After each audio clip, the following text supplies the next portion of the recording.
Thank you everyone for joining this webinar of the FRS Fondation pour la Recherche Stratégique Japan Program. And today's webinar will focus on, the title is Crossed Expectations Between the EU and Japan, What Content for the Strategic Partnership? And I think that it is all the more timely. It was decided quite a long time ago, but it all the more timely with the recent evolution that we saw in the region, in the Asia-Pacific or Indo-Pacific. So the SPA, as it is also called, entered in force in 2019, alongside with the economic partnership.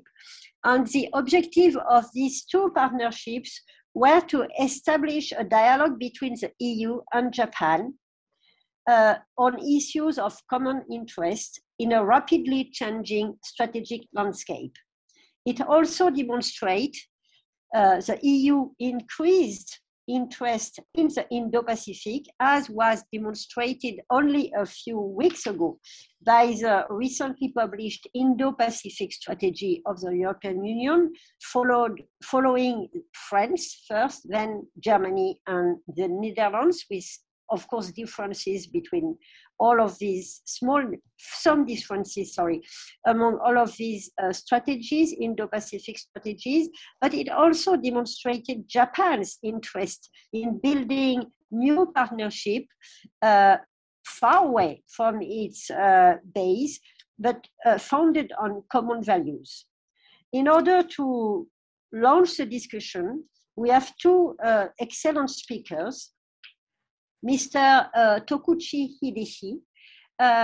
Tokuchi-san held many positions at the Ministry of Defense, or formerly at a Defense Agency of Japan, including Vice Minister of Defense for International Affairs and also Director General of the Operation Bureau. Tokuchi-san is now president of the, among many other positions, but is now president of the Research Institute for Peace and Security, RIPS, in Tokyo. And we have from France, Manuel, or from Europe, Manuel Lafont Rapnouil, who is a former head of the European Council on Foreign Relations Paris office, but is now the director of the Center for Analysis, Planning and Strategy at the Ministry of Europe and Foreign Affairs. So without losing too much time, because I want to leave some time to questions and answers, I will take, please, if you have any remarks, comments, or questions, write them in the Q&A button at the bottom right of your screen. And I will launch the webinar by giving first the floor to Mr. Tokuchi Hideshi to speak for approximately 15 minutes, and then I will give the floor to Manuel Lafont Rapnouil. Tokuchi-san, please, the floor is yours. Good morning, or good afternoon, or good evening, everyone. Dr. Valérie Niquet, thank you very much for your kind introduction. First of all, let me thank the French Foundation for Strategic Research, and in particular, Valérie, for having me in this very important and timely event soon after the rollout of the EU strategy for cooperation in the Indo-Pacific. It's a great honor for me to be here to discuss EU-Japan cooperation. Because of my background, I would like to focus on the security cooperation between EU and Japan. EU-Japan security cooperation for counter-piracy operations in the Gulf of Aden has been in progress for more than a decade. Remarkable decrease of the incidents over there tells us that unity of serious efforts of all major powers, of course, including Russia and China, makes perfect sense. Capitalizing on the momentum created by the increasing interest of the EU and its member states in the Indo-Pacific region, I hope that the cooperative relationship will continue to grow. If so, I personally guess a new world, Pacific Atlantic, might emerge. And in fact, both sides will be more connected by the Arctic, which in that case will have more strategic significance than today, similar to the South China Sea, which connects the Pacific and the Indian Ocean. Today, I'd like to talk about the following 3 points. First, my preliminary observation about the EU strategy for cooperation in the Indo-Pacific. And second, maritime security cooperation. And third, if possible, I'd like to discuss somewhat about climate security cooperation. First, the EU strategy is a comprehensive document, including the EU rational guiding principles and approach to the partnership and cooperation. Compared with the EU Council's conclusions on an EU strategy approved on April 16, it has the following 3 features from my own personal perspective. One, the EU's commitment to the rules-based international order is obvious. The April document used the word rules-based only twice, but the September document uses it 8 times. It's important to emphasize the rule of law in this systemic rivalry between China and the United States, particularly related to the frontline region of the rivalry, namely Asia. 2, the EU's position of cooperation and competition with China is clearly written. Cooperating on issues of common interest and encouraging China to play its part in the Indo-Pacific is of course important in this globalized world, but it is also important that the EU has declared that it will continue to protect its essential interests and promote its values while pushing back where fundamental disagreement exists with China. I believe that this clear statement is highly appreciated in Japan. And 3, the EU's focus on Japan as a partner for broad range of cooperation is also obvious. Japan is mentioned in every one of the 7 priority areas for cooperation. The word China, of course, appears in a number of pages of this document, but China is mentioned only in 4 out of the 7 priority areas. Among the 7 priority areas, I will focus on the following 2 areas: maritime security and climate security. Maritime traffic always prevails over land traffic and air traffic. Maritime cooperation is particularly relevant in the Indo-Pacific because it's a huge seascape. Today, the maritime space is not a stopping power, but a connecting power. That's why I take up the issue of maritime security first. As in the title of this panel discussion, today's buzzword is Indo-Pacific. The Pacific occupies more than half of the entire world surface, and the Indian Ocean occupies 20% of it. They are connected by the second largest sea in the world, namely the South China Sea. Major powers of the Indo-Pacific are located on the coast of the 2 oceans, and therefore the concept which hyphenates the 2 great oceans naturally makes much sense. But I believe that both terms, Asia-Pacific and the Indo-Pacific, will continue to be used to describe the diverse region. It's simply because this region couldn't be discussed only in the maritime context. Both China and India are huge land masses, and also Russia as well. Then, what has brought the rise of the new term, Indo-Pacific in security terms? There are 3 points. First, necessity to counter China's expansion, particularly maritime expansion. Second, rise of India as an important partner of advanced industrial democracies. And third, essential importance of oneness of the sea. Today, however, we face new situations in all these 3 points. First, China is an essential, existential threat against those who are addressing the rules-based liberal international order and bolstering the rule of law. China's maritime expansion is just a physical example of such threat. China's threat is not limited to it. Just think about political use of economic means, economic statecraft. Second, India is growing. Advanced industrial countries' expectation of India is high. India's GDP is almost equivalent to that of the United Kingdom. It's expected to enjoy population bonus for some time in the future. India is superpower oriented. A former senior Indian diplomat boasts, if I may quote, by virtue of its demographic, geographic, economic, and military size, India is the only country that can counter China in the long term, even on its own, unquote.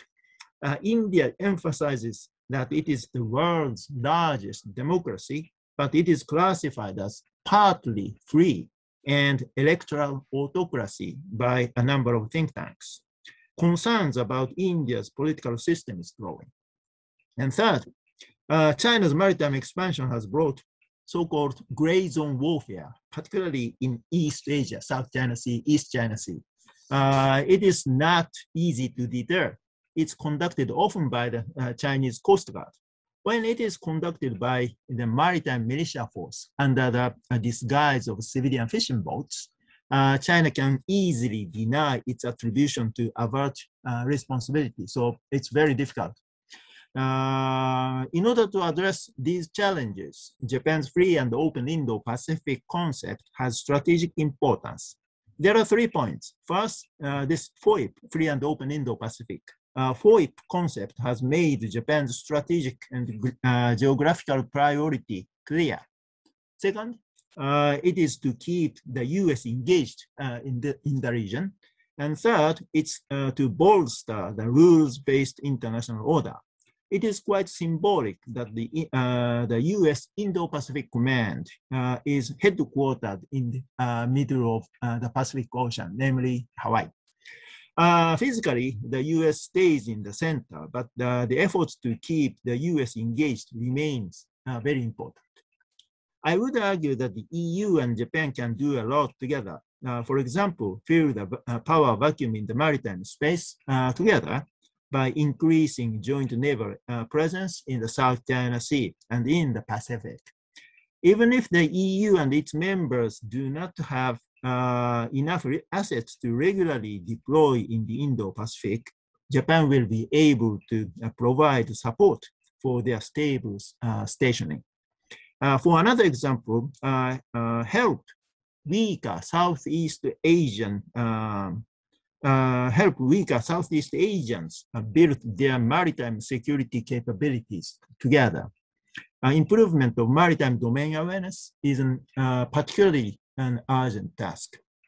Now, let's move on to climate security cooperation. China is the world's largest emitter of carbon dioxide, discharging 28% of the world total. 9 out of the top 10 highest emitters and 13 out of the top 20 face the Indian Ocean or Pacific Ocean. The Pacific Island nation might lose their territories due to the sea level rise. Gigantic natural disasters roar in the region. Climate change is a national and international security issue. Here, however, I just want to discuss how to address impacts of climate change on international and national security and on those who engage in military operations. For example, intelligence cooperation to look into instability and conflicts caused by climate change, or HADR cooperation, including women, peace, and security cooperation, HADR capacity building assistance to developing countries in Southeast Asia and in the Pacific Island region. And moreover, military medical cooperation, including in tropical medicine, and in developing in the development of military gears suitable for extreme climate conditions, and even development of green equipment. I'd like to add one more point. The Chinese used climate change as an excuse for their dereliction of duty to protect marine environment in defiance of the international ruling by the Permanent Court of Arbitration in The Hague on the South China Sea dispute. A Chinese security expert said to me in a conference some years ago that dying of coral reef in the South China Sea had been caused not by their land reclamation, but due to global warming. We mustn't tolerate such a bogus argument. We are connected and exposed to the same threats. EU and Japan, we are connected and exposed to the same threats, even including North Korea's nuclear ambitions. It's pretty sure that we face a lot of common challenges. So I stop here. Thank you very much for your attention. Okay, thank you very much. Yeah, Tokuchi-san, so now I give the floor. Sorry, it took me some time to open my mic and my camera. But Manuel Lafont, now I give the floor to you to comment on, answer, and elaborate on what Tokuchi-san just said. The floor is yours. Thank you very much, Valérie. So first, I need to clarify that obviously I'm not an EU official, I'm a French official. And I will speak, but I will speak with the EU mindset. Second, I'm a policy planner, and as such, even though I'm an official, you should know that policy planners, basically our work is to contribute to strategic thinking in the ministry, and as such, we enjoy some kind of independence, which means that what I will say does not necessarily coincide with French policy officially. But I want to thank the Fondation pour la Recherche Stratégique. I want to thank Valérie for organizing this discussion, and I'm honored to speak after Tokuchi-san. These are important issues. I will first address the strategic partnership as such, and then I will also dig into cooperation in the Indo-Pacific region, and I will converge, unsurprisingly, with a lot of what has been said. As I see it as a policy planner, I think the strategic partnership sometimes it's hardly more than the words. In the case of EU-Japan, there really is a lot of substance, and there was a renewed impulse in the last decade. The EU in general, France certainly has welcomed Japan's growing interest in assertiveness in a number of regions in the world and a number of issues. And as a consequence, in 2018, we had these two agreements, the strategic partnership agreement and the economic partnership agreement, which means that the relationship, the partnership is very comprehensive and balanced with several pillars. It is based on not just on specific projects where we need to work together, for instance, connectivity, not just in the Indo-Pacific region, but obviously that resonates with the Indo-Pacific issues, not just the Green Alliance, which is a commitment between the EU and Japan to work together towards climate neutral, more circular, more resource efficient economy, but it's also based on strong interest for the same issues. Climate, I mentioned, but non-proliferation. There's also a big appetite for bilateral cooperations, including scientific and cultural. And that's at the end of this kind of deepening effort, analytical effort, that takes roots in a lot of convergence in terms of what are the key principles for these. Tokuchi-san mentioned the rules-based order, multilateralism, human rights. I think these are a number of things that help to explain why this cooperation is so substantial. And when the Japanese foreign minister met last January with its EU counterpart, this convergence was on display on a number of issues, including on the Indo-Pacific. On the Indo-Pacific, So as Tokuchi-san mentioned, the EU published a joint communication, both by the European Commission and the External Action Service, which is now to be endorsed and by the member states at the next European Council to give an even more political impulse at the level of member states and try to make national policies and that EU collective strategy converging and give a new impulse for its implementation. And indeed, it's not just in the papers, as Tokuchi-san mentioned, that Japan is often mentioned, referenced in the joint communication, but it actually is a fact that in the political discussion around the strategy, there is a very strong reflection of the importance given by a number of member states, including France, to Japan. And it's very interesting to see that precisely there's a growing number of member states who are actually having their own national understanding of what are their interests in this Indo-Pacific effort and who should the Indo-Pacific partners of the EU be. And Japan is very much a converging point for most EU partners. There is convergence also on this idea of a free and open Indo-Pacific based on rules, with room for multilateral cooperation and inclusive, not closed, but inclusive if others want to adhere to these principles and this goal. And that makes a lot of sense with what the EU aims for. And clearly, I think the French understanding of what we are doing at the EU level is that the Indo-Pacific strategy is basically to keep the options open. Keep the options open both for the countries in the region and for those who are outside of the region, but have high stakes, a number of major interests and are aware that these interests are at play in the region. As you know, France is both an Indo-Pacific nation and just as fellow European partners, interest at stake, for instance, as was discussed with maritime security.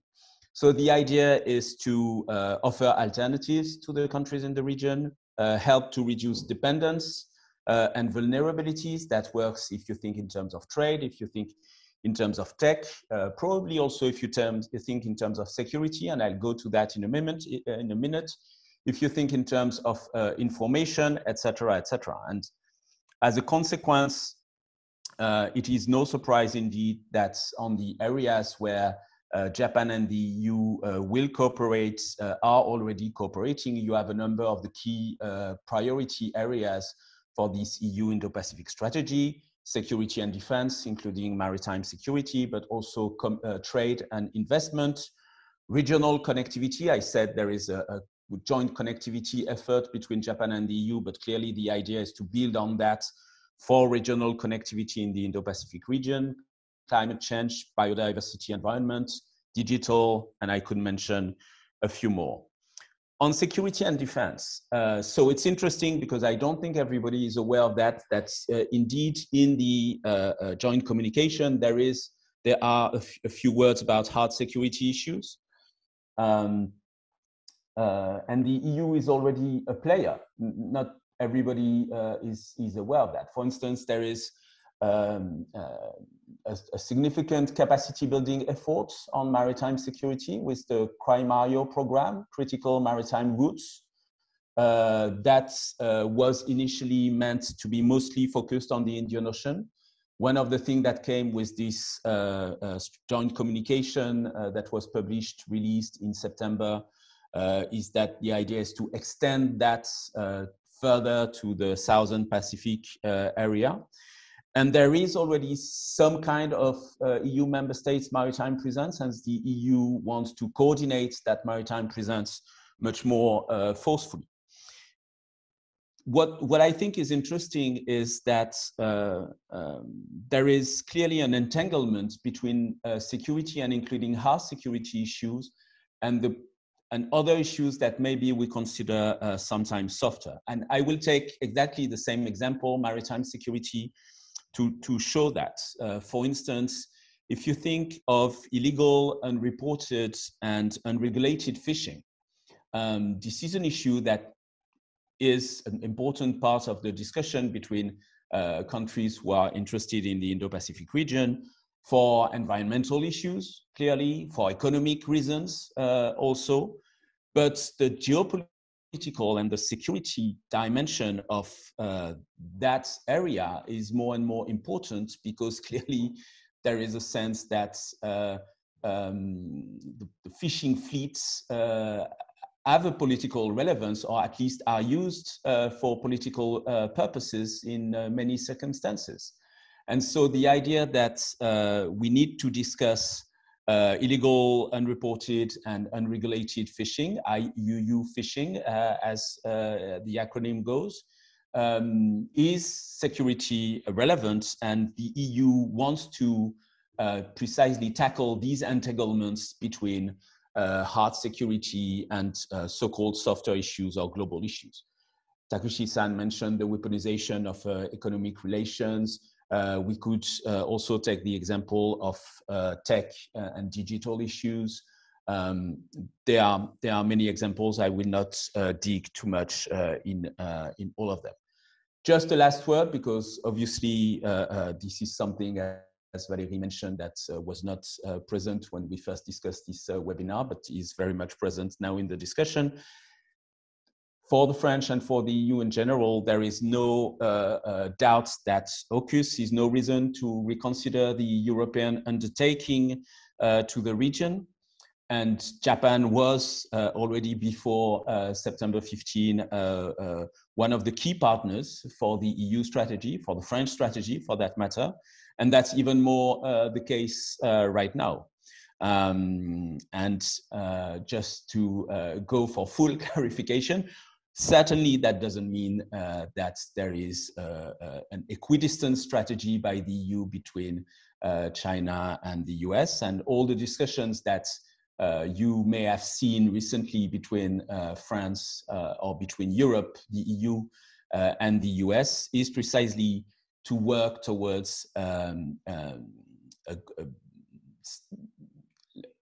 clearer discussion and cooperation between EU and the US, a recognition that there is a role for the European Union in the Indo-Pacific, and that this role is clearly not that of a substitute to the US. That's not what the EU aims for. That's not what the US wants. And I don't think that's what the Indo-Pacific regions are looking for, but clearly for more options. And the idea that Europe can bring other options that are not alternatives in terms of substitute, but are alternatives in terms of complement, in terms of converging options on a number of the issues that we've discussed. And I will stop with this. Thank you. Thank you very much, Manuel. So I remind the people who are listening to this webinar that they can put their comments or questions with the Q&A button at the bottom of the screen. Just to launch the discussion, what is very interesting when I've been following Japan from the Japanese side in a way, even though I'm from the EU myself, there is an increasing and very interesting, fascinating, and actually that Japan program is also a result of that increasing convergence between the EU or member states and Japan on the evaluation and definition of the situation, the strategic situation, the nature of risk, what our relations, how we could define our relations with China, the big elephant always in the room. And particularly, what is interesting, after you mentioned, of course, AUKUS, is that there is indeed a convergence, even though the perception of threat might not be the same exactly. But there is a convergence between the EU and Japan on one thing, which is that, of course, China is a competitor, is a threat in a way, including in gray zones categories. And this is particularly true in the maritime domain, as you both mentioned. But both the EU and Japan, even though Japan sometimes do not want to put too much stress on that, also always tend to consider, and I'm thinking of also of member states like Germany, for instance, tend to consider China as an economic partner that cannot be put aside completely. So there is a debate in Japan. There is a debate also at the EU level on, of course, what China poses, what kind of threat China poses to free and open Indo-Pacific, to the maritime domain, to economic security, how we can cooperate with China. Is it meaningful to cooperate with China? Is it possible to really cooperate with China on issues like climate change or COVID-19, for instance? But also there is always that dimension that China is one of the most important economic partners for Japan, and also for the EU, or at least for many member states, once again, Germany, of course, on the EU side. So it makes exchanging on this issue all the more important, I think, because compared with United States, for instance, recently, that will always remain the main security guarantor in terms of hard security, both in the Asia Pacific, but also for Europe. We are more, I think, eager in Japan and in Europe to also see the cooperative side of our relationship with China, even though there is less and less naivete in Europe than it used to be.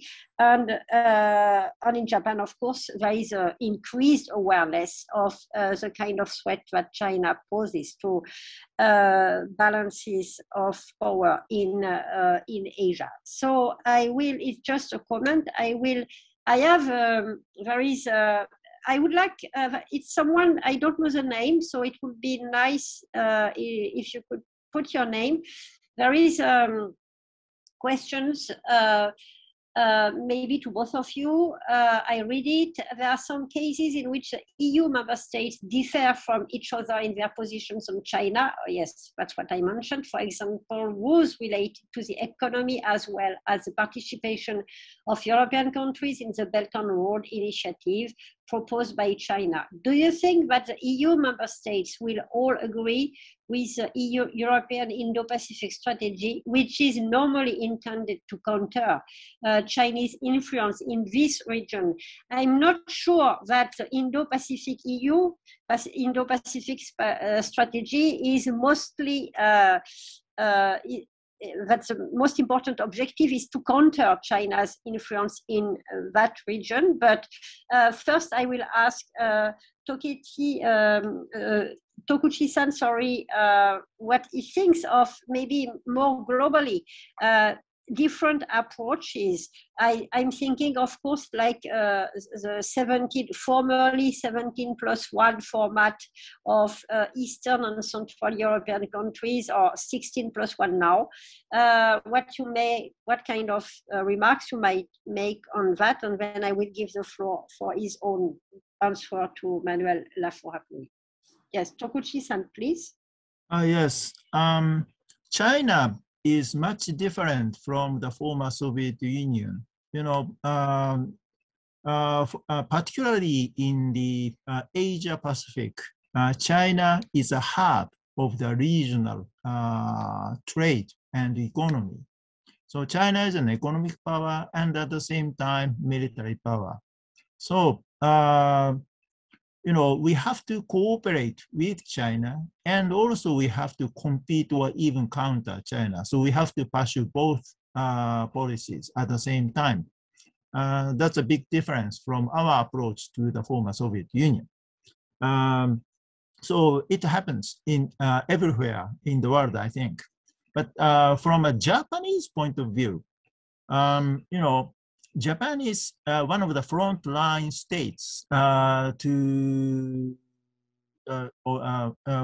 states exposed to the systemic rivalry between the United States and China.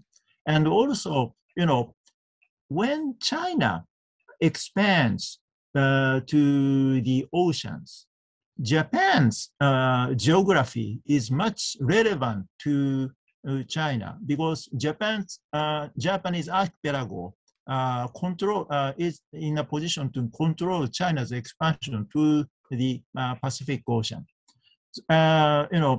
The former Soviet Union could have expanded to both sides, eastern side and western side. But in China's case, they have to come, all of them have to come to the east side. So Japan is there. So Japan's geography is very important for them as well. So, global issues like counter piracy or terrorism, we have to cooperate with all countries, including China. So it is very important to expand the common interests between our side and China, but that possibility is becoming narrower and narrower. Just think about, for example, climate security. We have to depend much on solar panels.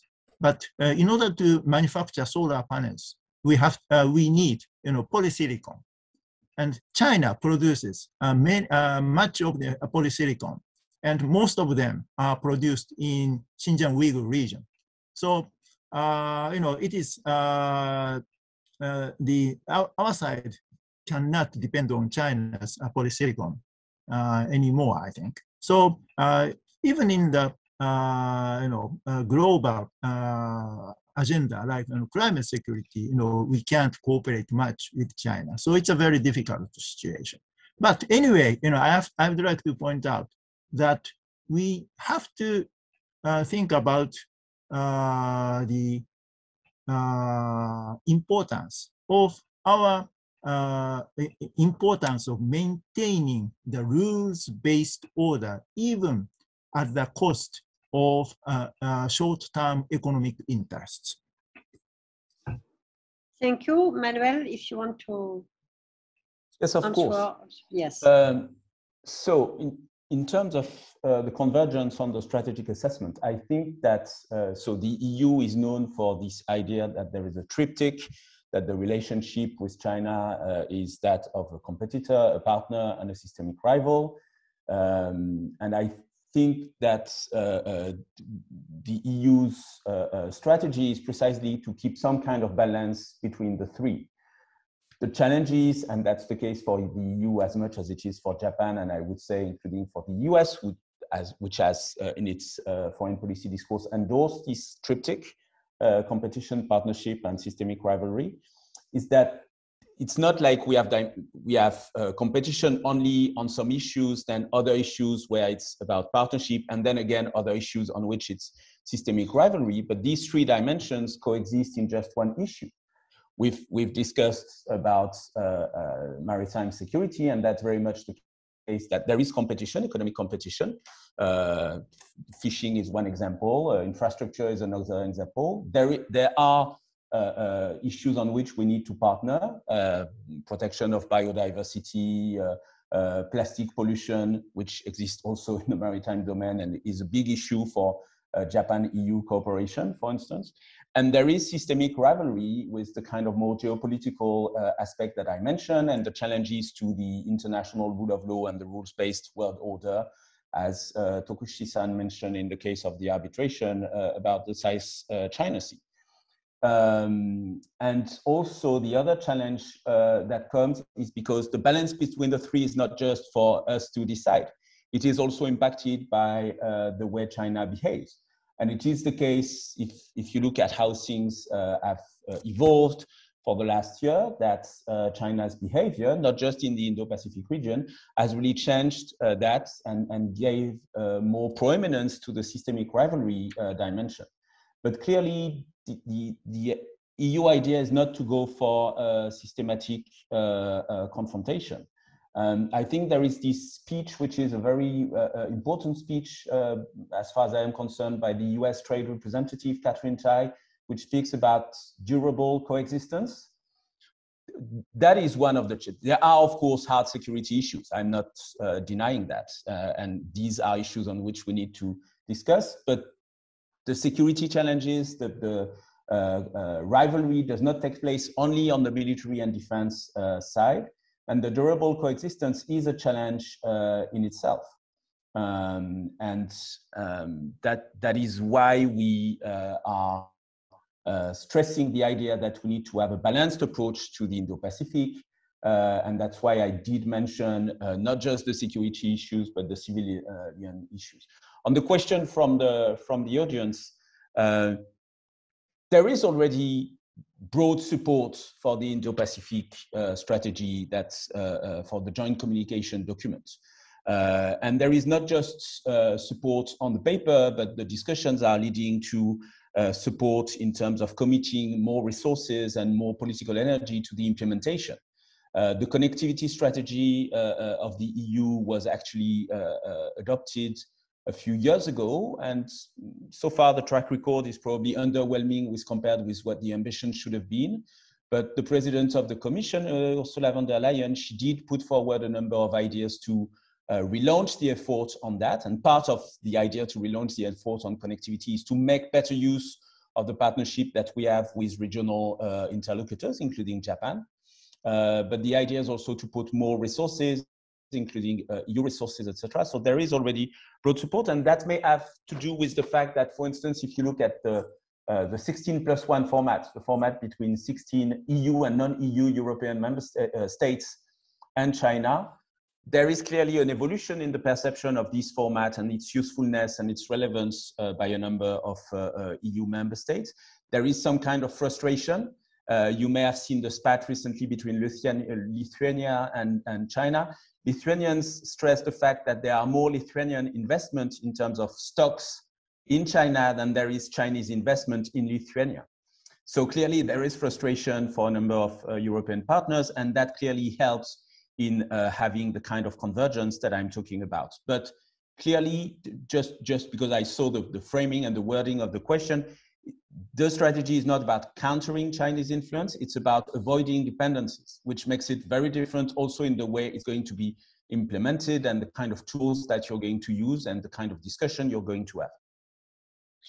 Thank you. And thank you for mentioning the speech by Ms. Kai on trade in the US, because it also shows that of course, there was a stress on the differences between, some people want to put the stress on the differences between the EU-China policy or China's vision and the United States.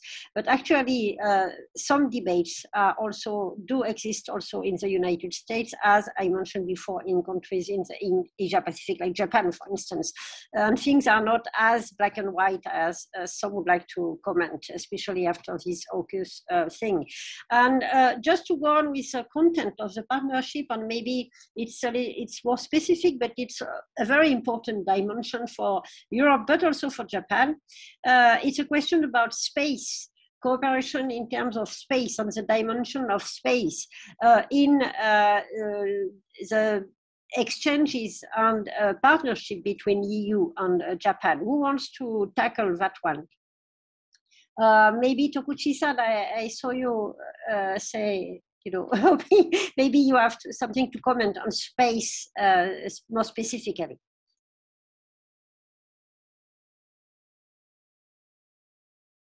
Well, thank you very much for the very important question. Actually, I do not have much expertise about the space security, but the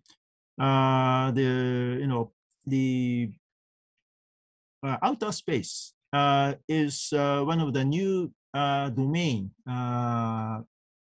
which is becoming more and more important for our own security. So it is very important for any like-minded countries to cooperate. And as far as Japan is concerned, the US is the only ally.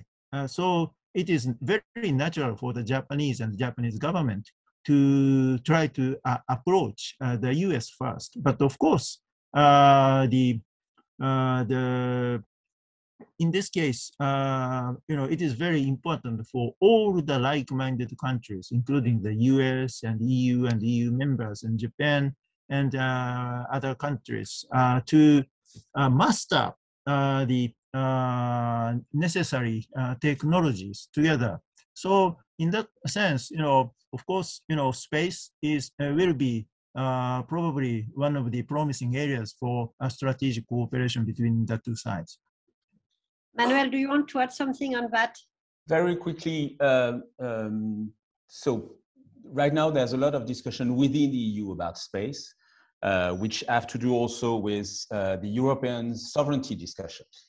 And that's a good example of how European sovereignty is not about autarky or absolute self-reliability, but it's also, it's first and foremost about avoiding the kind of vulnerabilities that comes from dependencies, including on the tech side.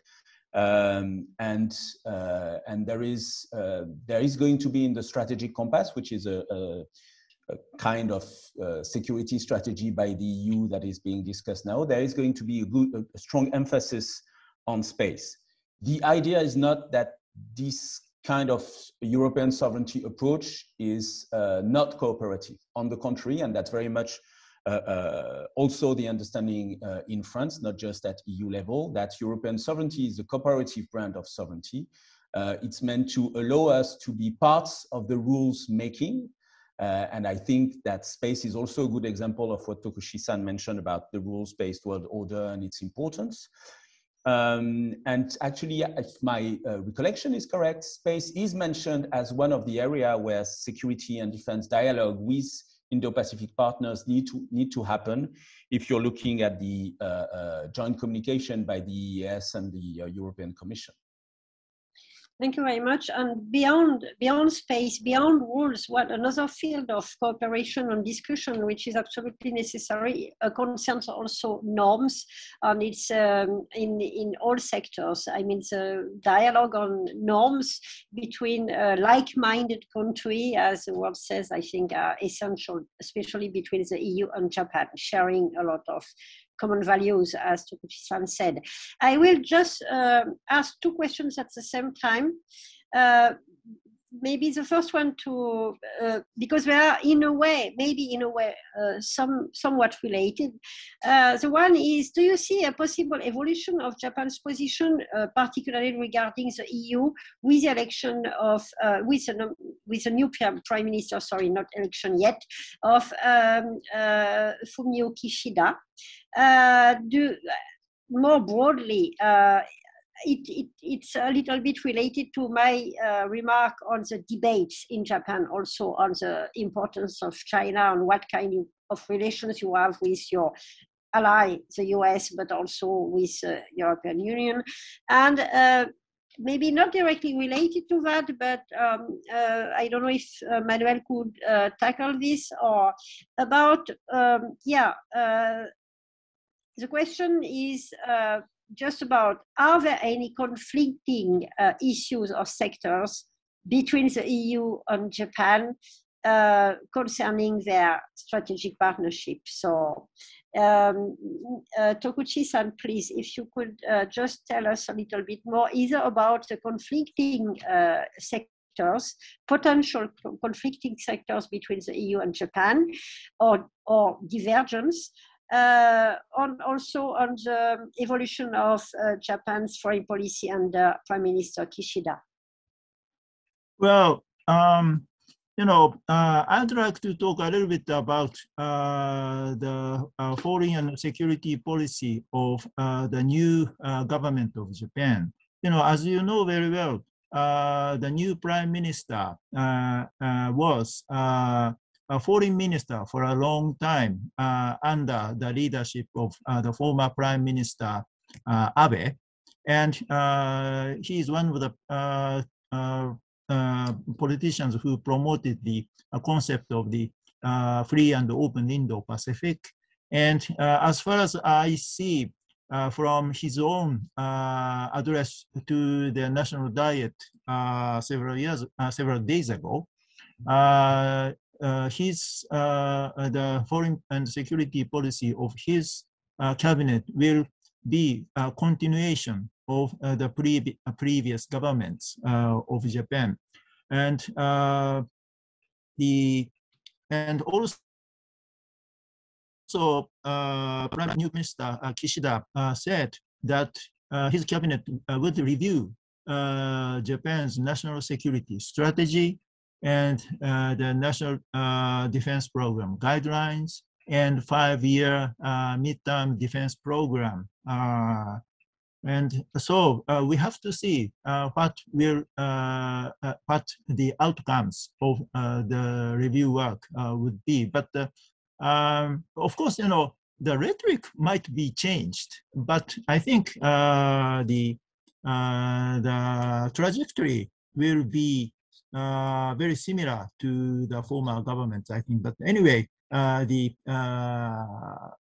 general election is coming very soon at the end of this month.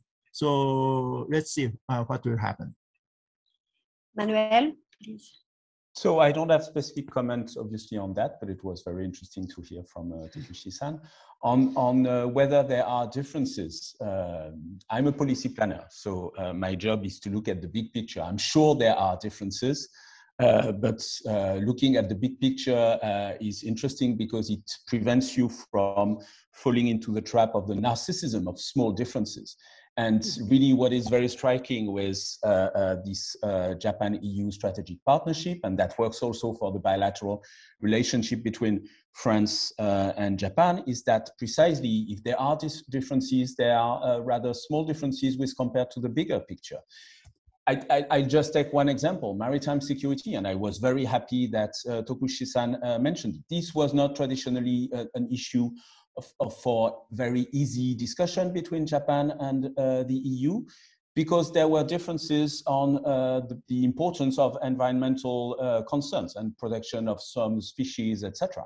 But the trend is very positive, and the trend is that there is growing awareness that even if we have differences, this is an issue that we need to discuss together, and where we need not just to discuss, but actually to build some kind of cooperations or converge on a way of issues and projects on which we cooperate with similar partners in the Indo-Pacific region. And as you know, the French understanding of the Indo-Pacific region does include East of Africa. So that's a big region with a huge number of partners if you think in terms of maritime security and fishing activities. So Tokuchi-san, I see that you want to make some comment on that. Well, actually, I do not have any specific, answer to that question. But I was just wondering if there would be a difference of views between the both sides about Russia. I'm just asking question, but I'd like to hear the view from the European side on that issue. So Manuel, if you want to launch into Russia, or are there differences of vision? I'm not so sure about that actually, between Japan and the EU. Yeah. I would need to look into it. It's a good idea to look into it, but I'm not so sure. No, but I will not focus too much on that, but I mean, Mr. Kishida just recently said that he would like to improve relations with Russia. There is between Japan and Russia, it's complicated, but I think that some questions about Russia in Japan, some people do consider, for instance, that it will be a better policy to not to push too much Russia into the arms of China, for instance, and to try to divide Russia and China. And so, of course, this is not the position of at least quite a few EU member states, but other EU member states are maybe more open to that idea of relaunching dialogue. It might be too big a word with Russia, but something with Russia, considering that the main threat, to put it too bluntly, I think, is now China. So that debate is indeed important to discuss, including in the context of EU and Japan partnership, I think. There are two questions, very specific, I mean, not very important one, because they are extremely pressing ones, is it goes back to what the EU can do in terms of hard security. This is a reproach which is very often heard about anyway. Why try to play a role in terms of security in the Asia-Pacific or Indo-Pacific? It's too much for the EU, focus on other things. The first one is what about Taiwan? And what anyway would Japan do in terms, in case of a contingency on Taiwan? I think the solution is not that easy, and the debates are indeed extremely important in Japan too. But what about also Japanese Senkaku Islands and constant threats from activities, naval activities from China? It reminds us that this is indeed, as you said, Japan is at the front line of tensions in the Asia-Pacific. And in that sense, it's also a challenge for the EU to adapt and answer and take into account that feeling of urgency that is felt in the region, maybe more than in Europe, and especially in some countries in Europe who also see first the economic opportunities that Japan can offer. So maybe, Tokuchi-san, if you want to just tackle, yes, speak a little bit on this. Yes, thank you very much for the very important question. This year, we saw many documents that mentioned the Taiwan Straits, such as Japan-US leaders' joint statement or EU-Japan summit statement, or Carbis Bay G7 communique, etc., etc. So Taiwan, or the Taiwan Strait, is a focal point in today's international security. And the power balance between China and Taiwan is tilted toward the Chinese side. And China defines unification with Taiwan as a core interest of China. And China never gives up its ambition to take Taiwan, even by using force.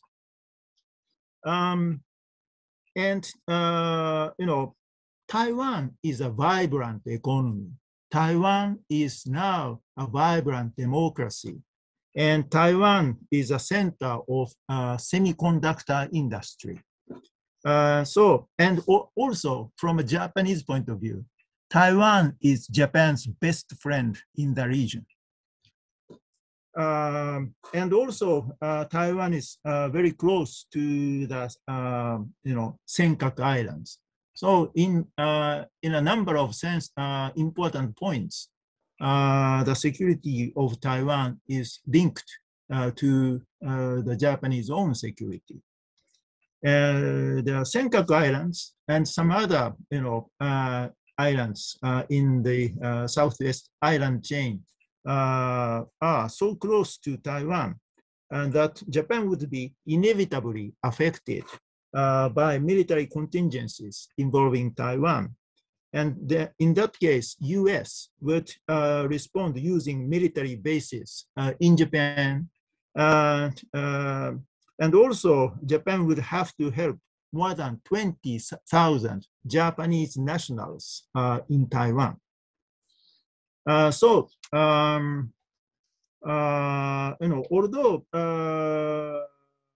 number of experts in Japan believe that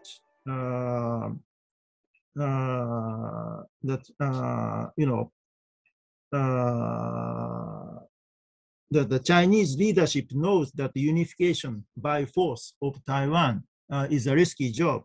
China would face showdown with the United States and strong resistance from Taiwan. And even if it successfully invades Taiwan, it will be difficult for China to rule over Taiwan. Therefore, they say that the Chinese leadership will not dare to engage in such a risky business for now, but we can't be complacent. We have to be well prepared for that contingency.